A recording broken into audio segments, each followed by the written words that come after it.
اعوذ باللہ من الشیطان الرجیم، بسم اللہ الرحمن الرحیم۔ السلام علیکم ورحمۃ اللہ۔ آج کی آیت سورۃ البقرہ کی آیت نمبر 246۔ ألم تر إلى الملأ من بني إسرائيل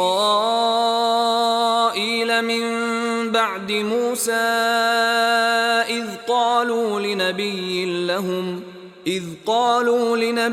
لهم ابعث لنا ملكا نقاتل في سبيل الله قال هل عسيتم إن كتب عليكم القتال ألا تقاتلوا قالوا وما لنا ألا نقاتل في سبيل الله وقد أخرجنا من ديارنا وأبنائنا فلما كتب عليهم القتال تولوا إلا قليلا منهم واللہ علیم بالظالمین۔ ترجمہ: اے حبیب، کیا آپ نے بنی اسرائیل کے اس گروہ کو نہیں دیکھا جو موسیٰ علیہ السلام کے بعد ہوا، جب انہوں نے اپنے پیغمبر سے کہا ہمارے لیے ایک بادشاہ مقرر کر دیں تاکہ ہم اس کی قیادت میں اللہ کی راہ میں جنگ کریں۔ نبی نے ان سے فرمایا کہیں ایسا نہ ہو کہ تم پر قتال فرض کر دیا جائے تو تم قتال ہی نہ کرو۔ وہ کہنے لگے ہمیں کیا ہوا ہے کہ ہم اللہ کی راہ میں جنگ نہ کریں، حالانکہ ہمیں اپنے گھروں سے اور اولاد سے جدا کر دیا گیا۔ سو جب ان پر قتال فرض کر دیا گیا تو ان میں سے چند ایک کے سوا سب پھر گئے، اور اللہ ظالموں کو خوب جاننے والا ہے۔ تو اللہ سبحانہ وتعالیٰ اس آیت میں اپنے نبی صلی اللہ علیہ وآلہ وسلم کو بنی اسرائیل کے سرداروں کا واقعہ سنا رہے ہیں، اور سرداروں کا ذکر اس لیے کیا گیا ہے کہ عام طور پر سردار ہی اپنے فائدے کے معاملات پہ غور و فکر کرتے ہیں تاکہ وہ متفقہ فیصلہ کریں اور دوسرے لوگ ان کی پیروی کرتے ہیں۔ تو جہاں پہ یہ مسائل بتائی گئے ہیں، نمبر 1، ارباب اختیار یا سردار ہی قوموں کے بگاڑ اور سنبار کے ذمہ دار ہوتے ہیں۔ نمبر 2، مظلوم کو ظالم کے خلاف اٹھ کھڑے ہونا چاہیے۔ نمبر 3، جہاد کرنے والے لوگ تھوڑے ہی ہوا کرتے ہیں، جہاد سے بھاگنے والے لوگ ظالم ہیں۔ فرمایا الم تر الی الملأ من بنی اسرائیل، اے حبیب کیا تم نے بنی اسرائیل کے ایک گروہ کو نہ دیکھا؟ جہاد کا حکم دینے کے بعد اب جہاں پہ جو ہے وہ جہاد کے لیے ہمت اور حوصلہ پیدا کرنے والا ایک واقعہ بہت ہی دلچسپ تفصیلات کے ساتھ پیش کیا جا رہا ہے۔ بتایا گیا کہ حضرت موسیٰ علیہ السلام کے بعد جب بنی اسرائیل کی اقتصادی اور عملی حالت نہایت خراب ہو گئی تو انہوں نے عہد الہی کو فراموش کر دیا، بت پرستی میں مبتلا ہو گئے، سرکشی اور بد افعالی انتہا کو پہنچ گئی، تو ان پر قوم جالوت مسلط کر دی گئی جس کو عمالقہ کہتے ہیں۔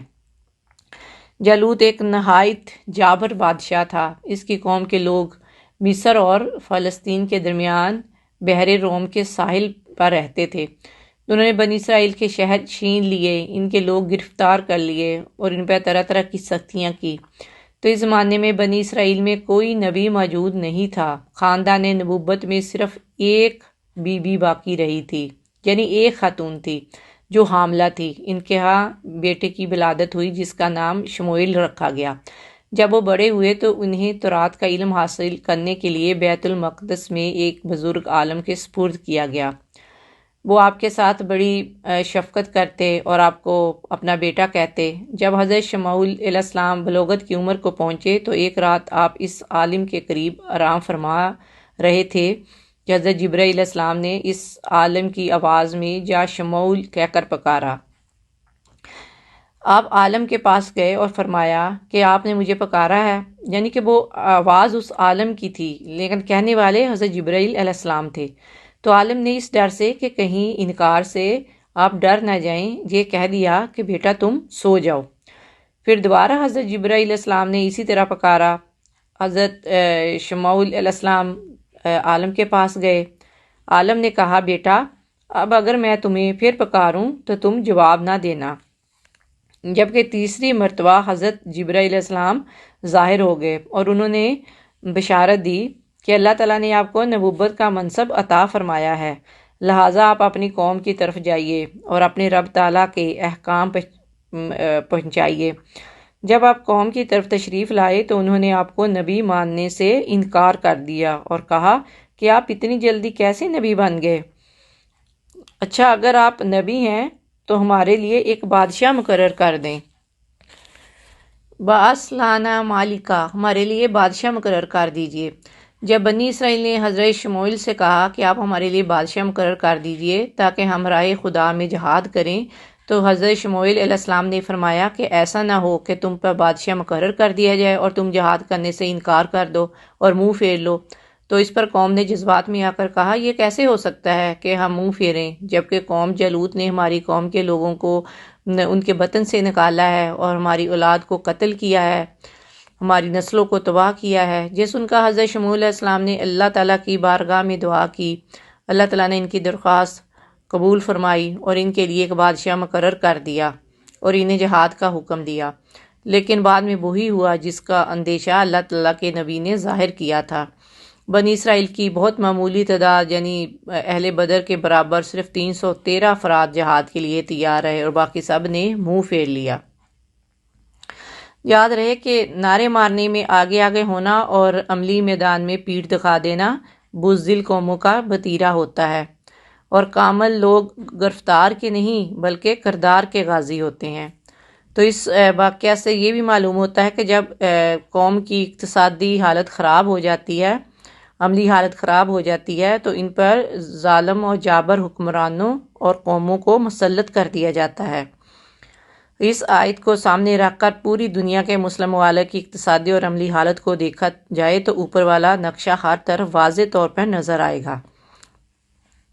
اور قرآن میں یہ جو واقعات بیان کیے گئے ہیں، ان کا مقصد صرف واقعات بتانا نہیں ہے بلکہ ان سے عبرت اور نصیحت حاصل کرنا ہے۔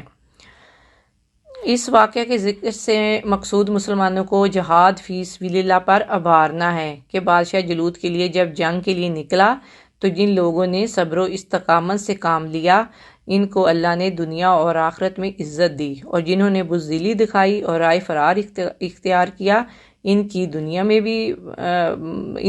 بھی خراب ہوئی اور آخرت بھی۔